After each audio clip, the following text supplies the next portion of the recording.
ನಮಸ್ಕಾರ. ಬನ್ನಿ ಇವತ್ತಿನ ಈ ವಿಶೇಷವಾದ ವಿಶ್ಲೇಷಣೆಯನ್ನ ಶುರು ಮಾಡೋಣ. ಮುಂಜಾನೆ ಬೇಗ ಏಳ್ಬೇಕು ಅನ್ನೋದು ಸುಮ್ಮನೆ ಯಾರು ಬೇಕಾದರೂ ಹೇಳುವ ಒಂದು ಪ್ರೇರಣಾತ್ಮಕ ಮಾತು ಅಂತಾನೆ ನಾವೆಲ್ಲ ಅಂದ್ಕೊಂಡಿದ್ದೀವಿ ಅಲ್ವಾ? ಆದ್ರೆ ಆಧಾರಿತ ಮೂಲಗಳನ್ನ ಒಮ್ಮೆ ಸೂಕ್ಷ್ಮವಾಗಿ ಗಮನಿಸಿದ್ರೆ ಇಂದಿನ ಈ ವೇಗದ ಜಗತ್ತಿನಲ್ಲಿ ದಣಿದಿರುವ ವೃತ್ತಿಪರರಿಗೆ ಇದೊಂದು ಅತ್ಯಂತ ವೈಜ್ಞಾನಿಕವಾದ ನ್ಯೂರೋ ಪ್ರೋಟೋಕಾಲ್ ಅಂತ ಗೊತ್ತಾಗತ್ತೆ. ಇದು ನಿಜಕ್ಕೂ ಒಂದು ಜೈವಿಕ ಶ್ರೇಷ್ಠತೆಯ ರಹಸ್ಯ. ಹಾಗಾದ್ರೆ ಬನ್ನಿ ಇದರ ಹಿಂದಿನ ಅಸಲಿ ವಿಜ್ಞಾನವನ್ನ ಇವತ್ತು ಬಿಡಿಸಿ ನೋಡೋಣ. ಈಗ ನಿಜಕ್ಕೂ ಕುತೂಹಲಕಾರಿಯಾದ ವಿಷಯ ಏನಂದ್ರೆ ಇದರ ಹಿಂದಿರುವ ನರವಿಜ್ಞಾನ. ಜಗತ್ತಿನ ಬಹುಪಾಲು ಜನರು ಮತ್ತು ನಿಮ್ಮ ಪ್ರತಿಸ್ಪರ್ಧಿಗಳು ಗಾಢ ನಿದ್ರೆಯಲ್ಲಿರುವಾಗ ಮುಂಜಾನೆ 5 ಗಂಟೆಗೆ ಎಚ್ಚರಗೊಳ್ಳುವುದು ಟ್ರಾನ್ಸಿಯೆಂಟ್ ಹೈಪೋಫ್ರಾಂಟಾಲಿಟಿ ಅನ್ನೋ ಒಂದು ಅದ್ಭುತವಾದ ಜೈವಿಕ ಸ್ಥಿತಿಯನ್ನ ಪ್ರಚೋದಿಸುತ್ತೆ. ಟಿಮ್ ಕುಕ್ ಮತ್ತು ಜಾಕ್ ಡಾರ್ಸಿಯಂತಹ ದಿಗ್ಗಜರು ಬಳಸುವ ಅಸ್ತ್ರವೇ ಇದು. ಈ ಸಮಯದಲ್ಲಿ ಏನಾಗುತ್ತೆ ಅಂದ್ರೆ ಅತಿಯಾಗಿ ಆಲೋಚನೆ ಮಾಡುವ ನಮ್ಮ ಮೆದುಳಿನ ಭಾಗ ಸ್ವಲ್ಪ ಹೊತ್ತು ಸಂಪೂರ್ಣವಾಗಿ ಶಾಂತವಾಗಿರುತ್ತೆ. ಇದರಿಂದ ಯಾವುದೇ ಶ್ರಮವಿಲ್ಲದೆ 100ಕ್ಕೆ 100ರಷ್ಟು ಏಕಾಗ್ರತೆ ಸಾಧಿಸಬಹುದು. ಇದು ನಮ್ಮ ದಿನದ ಮೊದಲ ಯುದ್ಧವನ್ನ ಬಹಳ ಸ್ಪಷ್ಟವಾಗಿ ತೋರಿಸುತ್ತೆ. ಬೆಳಿಗ್ಗೆ ಎದ್ದಗೂಡ್ಲೆ ಫೋನ್ ಹಿಡಿಯೋದು ಅಂದ್ರೆ ಏನ್ಗೊತ್ತಾ, ಜಗತ್ತಿನ ಎಲ್ಲಾ ಗೊಂದಲಗಳಿಗೂ ಮತ್ತು ಸೋಷಿಯಲ್ ಮೀಡಿಯಾಗೂ ನಮ್ಮ ಮೆದುಳನ್ನ ನಾವೇ ಒಪ್ಪಿಸಿದಂತೆ. ಅಲ್ಲಿಗೆ ಆ ದಿನದ ಮೊದಲ ಸೋಲು ಖಚಿತ. ಆದ್ರೆ ಅದರ ಬದಲಾಗಿ ಆ ಮುಂಜಾನೆಯ ಮೌನವನ್ನ ಅನುಭವಿಸಿದ್ರೆ ನಮ್ಮ ಶಕ್ತಿ ದ್ವಿಗುಣಗೊಳ್ಳುತ್ತೆ. ಹಾಗೆ ಉತ್ಪಾದಕತೆ 3 ಪಟ್ಟು ಹೆಚ್ಚಾಗುತ್ತೆ. ಭಾರೀ ಯಶಸ್ಸಿಗೆ ಬೇಕಾದ ಭದ್ರವಾದ ಬುನಾದಿ ಬೀಳೋದೇ ಇಲ್ಲಿ. ಹಾಗಾದ್ರೆ ಈ ಜೈವಿಕ ಸೂಪರ್ ಪವರ್ ಪಡೆಯೋದು ಹೇಗೆ? ಅದಕ್ಕೆ 5 ಪ್ರಮುಖ ಹಂತಗಳಿವೆ. ಮೊದಲನೇದು ಮುಂಜಾನೆಯ ಮೆದುಳಿನ ರಸಾಯನಶಾಸ್ತ್ರ. ಎರಡನೇದು 20-20-20 ಫಾರ್ಮುಲಾ. ಮೂರನೇದು 4 ಆಂತರಿಕ ಸಾಮ್ರಾಜ್ಯಗಳು. ನಾಲ್ಕನೇದು 66 ದಿನಗಳ ಹವ್ಯಾಸ ಚಕ್ರ. ಮತ್ತು ಕೊನೆಯದಾಗಿ ಅತ್ಯಗತ್ಯವಾದ ರಾತ್ರಿಯ ಸಿದ್ಧತೆ. ಸರಿ, ಈಗ ಮೊದಲನೇ ವಿಭಾಗಕ್ಕೆ ಹೋಗೋಣ. ಮುಂಜಾನೆಯ ಮೆದುಳಿನ ರಸಾಯನಶಾಸ್ತ್ರ. ಇಡೀ 5am ಪ್ರೋಟೋಕಾಲ್ಗೆ ಇದು ಹೇಗೆ ಅಡಿಪಾಯ ಹಾಕಿಕೊಡುತ್ತೆ ಅಂತ ನೋಡೋಣ. ನೋಡಿ, ಈ ಬೆಳಗ್ಗೆ 5ರಿಂದ 6 ಗಂಟೆಯವರೆಗಿನ ಸಮಯ ಇದೆಯಲ್ಲ, ಅದು ಸುಮ್ಮನೆ ಏನೋ ಒಂದು ಕೆಲಸ ಮಾಡಿಕೊಂಡು ಬ್ಯುಸಿಯಾಗಿರೋಕಲ್ಲ. ಇಡೀ ಜಗತ್ತು ಎಚ್ಚರಗೊಳ್ಳುವ ಮುನ್ನವೇ ಇಡೀ ದಿನದ ಉನ್ನತ ಮಟ್ಟದ ಕಾರ್ಯಗಳಿಗಾಗಿ ನಮ್ಮ ಮೆದುಳನ್ನ ಭೌತಿಕವಾಗಿ ಸಿದ್ಧಪಡಿಸುವ ಸಮಯವಿದು. ಇದು ಪ್ರಮುಖ ನಾಯಕರಿಗೆ ಮತ್ತು ಟಾಪ್ ಪರ್ಫಾರ್ಮರ್ಗಳಿಗೆ ಒಂದು ವಿಶಿಷ್ಟವಾದ ಜೈವಿಕ ಶ್ರೇಷ್ಠತೆಯನ್ನ ಒದಗಿಸಿಕೊಡುತ್ತೆ. ಈಗ ಎರಡನೇ ವಿಭಾಗಕ್ಕೆ ಬರೋಣ. ಅದೇ ಅತ್ಯಂತ ಪ್ರಮುಖವಾದ 20-20-20 ಫಾರ್ಮುಲಾ. ಈ 5 ಗಂಟೆಯ ಒಂದು ಅವಧಿಯನ್ನ ನಾವು 3 ಸಮಾನ ಮತ್ತು ಅಷ್ಟೇ ಪ್ರಮುಖವಾದ ಭಾಗಗಳಾಗಿ ಒಡೆಯಬೇಕು. ಮೊದಲ 20 ನಿಮಿಷ ಚಲನೆ, ನಂತರದ 20 ನಿಮಿಷ ಚಿಂತನೆ ಮತ್ತು ಕೊನೆಯ 20 ನಿಮಿಷ ಬೆಳವಣಿಗೆ. ಜೈವಿಕವಾಗಿ ಮತ್ತು ಮಾನಸಿಕವಾಗಿ ಗರಿಷ್ಠ ಲಾಭ ಪಡಿಬೇಕು ಅಂದ್ರೆ ಈ ನಿಖರವಾದ ವಿಭಜನೆ ಅತಿ ಮುಖ್ಯ. ಮೊದಲ 20 ನಿಮಿಷ ತೀವ್ರವಾದ ಮೈ ಬೆವರಿಸುವ ವ್ಯಾಯಾಮ ಮಾಡ್ಲೇಬೇಕು. ಯಾಕೆ ಗೊತ್ತಾ?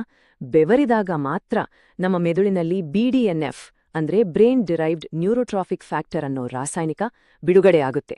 ಉಳಿದವರು ಇನ್ನೂ ನಿದ್ದೆ ಮಾಡ್ತಿರುವಾಗ್ಲೇ ಈ ರಾಸಾಯನಿಕ ನಮ್ಮ ಮೆದುಳಿನ ಜೀವಕೋಶಗಳನ್ನ ಸರಿಪಡಿಸುತ್ತೆ ಮತ್ತು ನಮಗೆ ಒತ್ತಡ ತರುವ ಕಾರ್ಟಿಸಾಲ್ ಹಾರ್ಮೋನನ್ನ ಗಣನೀಯವಾಗಿ ಕಡಿಮೆ ಮಾಡುತ್ತೆ. ನಿಜಕ್ಕೂ ಅದ್ಭುತ ಅಲ್ವಾ? ಇನ್ನು ಮುಂದಿನ 20 ನಿಮಿಷ ಅಂದ್ರೆ ಹಂತ 2, ಮೌನ, ಧ್ಯಾನ ಮತ್ತು ನಮ್ಮ ದಿನಚರ್ಯ ಬರೆಯೋದಕ್ಕಾಗಿ ಮೀಸಲು. ಇಂದಿನ ವೇಗದ ಜಗತ್ತಿನಲ್ಲಿ ನಾವೆಲ್ಲರೂ ಯಾವುದೇ ಸ್ಪಷ್ಟ ಗುರಿಯಿಲ್ಲದೆ ಬರೀ ಓಡ್ತಲೇ ಇರ್ತೀವಿ. ಆದ್ರೆ ಈ ಪ್ರತಿಫಲನದ ಅವಧಿ ನಮ್ಮ ದೈನಂದಿನ ಕೆಲಸಗಳನ್ನ ಜೀವನದ ದೊಡ್ಡ ಗುರಿಗಳೊಂದಿಗೆ ಹೊಂದಿಸಲು ಸಹಾಯ ಮಾಡುತ್ತೆ. ಅನಗತ್ಯ ಗೊಂದಲಗಳನ್ನ ದೂರವಿಟ್ಟು ಮಾನಸಿಕ ಸ್ಪಷ್ಟತೆಯಿಂದ ನಿರ್ಧಾರಗಳನ್ನ ತೆಗೆದುಕೊಳ್ಳಲು ಇದು ಬಹಳ ಮುಖ್ಯ.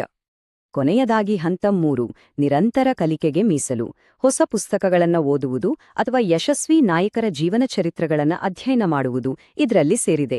ಕೇವಲ ದೈಹಿಕ ಮತ್ತು ಮಾನಸಿಕ ಸಿದ್ಧತೆ ಇದ್ರ ಸಾಲದು, ಅದರ ಜೊತೆಗೆ ನಿರಂತರವಾದ ಬೌದ್ಧಿಕ ಬೆಳವಣಿಗೆ ಇದ್ದಾಗ ಮಾತ್ರ ಯಾವುದೇ ಕ್ಷೇತ್ರದಲ್ಲಿ ಟಾಪ್ 1% ಜನರ ಸಾಲಿಗೆ ಸೇರಲು ಮತ್ತು ಸಾಧನೆ ಮಾಡಲು ಸಾಧ್ಯ. ಈಗ ಮೂರನೇ ವಿಭಾಗ, 4 ಆಂತರಿಕ ಸಾಮ್ರಾಜ್ಯಗಳು. ಕೇವಲ ಕಷ್ಟಪಟ್ಟು ಕೆಲಸ ಮಾಡುವ ಮನಸ್ಥಿತಿ ಒಂದೇ ಇದ್ರೆ ಸಾಲ್ದು ಅನ್ನೋದನ್ನ ಇದು ಸಾಬೀತುಪಡಿಸುತ್ತೆ. ಇಲ್ಲಿ ನೀವು ಗಮನಿಸಬೇಕಾದ ಒಂದು ಅಚ್ಚರಿಯ ವಿಷಯವಿದೆ ನೋಡಿ. ಯಶಸ್ಸಿಗೆ ಮೈಂಡ್ಸೆಟ್ ಅಥವಾ ಮನಸ್ಥಿತಿಯ ಒಂದೇ ಸಾಕು ಅಂತ ನಾವೆಲ್ಲ ಅನ್ಕೊಂಡಿರ್ತೀವಿ.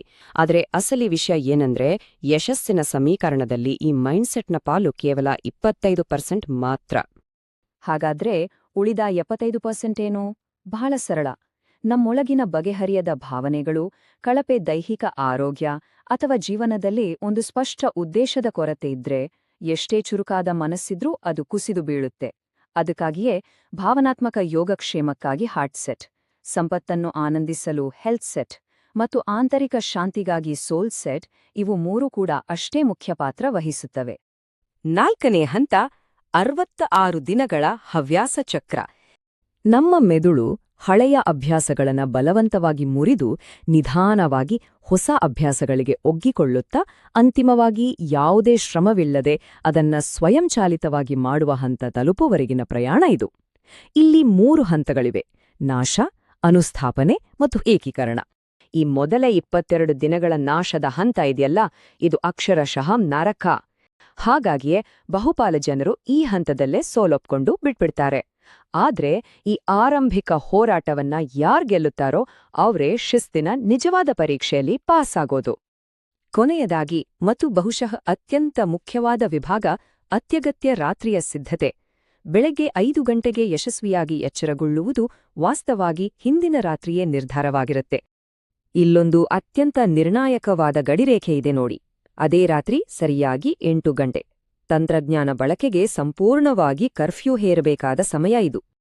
ಮೊಬೈಲ್ ಮತ್ತು ಲ್ಯಾಪ್ಟಾಪ್ ಪರದೆಗಳಿಂದ ಬರೋ ನೀಲಿ ಬೆಳಕು ನಮ್ಮ ಮೆದುಳಿಗೆ ವಿಶ್ರಾಂತಿ ಪಡೆಯುವ ಸಾಮರ್ಥ್ಯವನ್ನೇ ಹಾಳ್ಮಾಡ್ತೆ, ಜೊತೆಗೆ ನಮ್ಮ ನಿದ್ರೆಯ ವಾಸ್ತುಶಿಲ್ಪವನ್ನೇ ಅಡ್ಡಿಪಡಿಸುತ್ತೆ.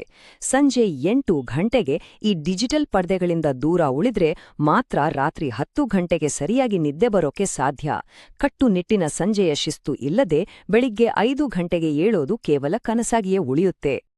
ಹಾಗಾಗಿ ಈ ಪ್ರಚೋದನಾಕಾರಿ ಪ್ರಶ್ನೆಯೊಂದಿಗೆ ಇವತ್ತಿನ ವಿಶ್ಲೇಷಣೆಯನ್ನ ಮುಕ್ತಾಯಗೊಳಿಸೋಣ.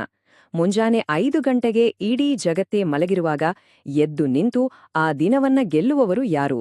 ನೆನಪಿರ್ಲಿ, ಬೆಳಿಗ್ಗೆ 5 ಗಂಟೆಗೆ ಏಳುವುದು ಯಾವುದೇ ರೀತಿಯ ಶಿಕ್ಷೆಯಲ್ಲ, ಬದಲಿಗೆ ಅದೊಂದು ಯಶಸ್ಸಿನ ಗುಪ್ತ ಹಾದಿ. ಈ ಜೈವತತ್ವಗಳು ನಮಗೆ ಸ್ಪಷ್ಟವಾದ ಆಧಾರವನ್ನ ಒದಗಿಸಿ ಹೊಸ ಹೆಜ್ಜೆ ಇಡಲು ಖಂಡಿತ ಪ್ರೇರೇಪಿಸುತ್ತವೆ ಅಂತ ನಂಬಿದ್ದೀನಿ.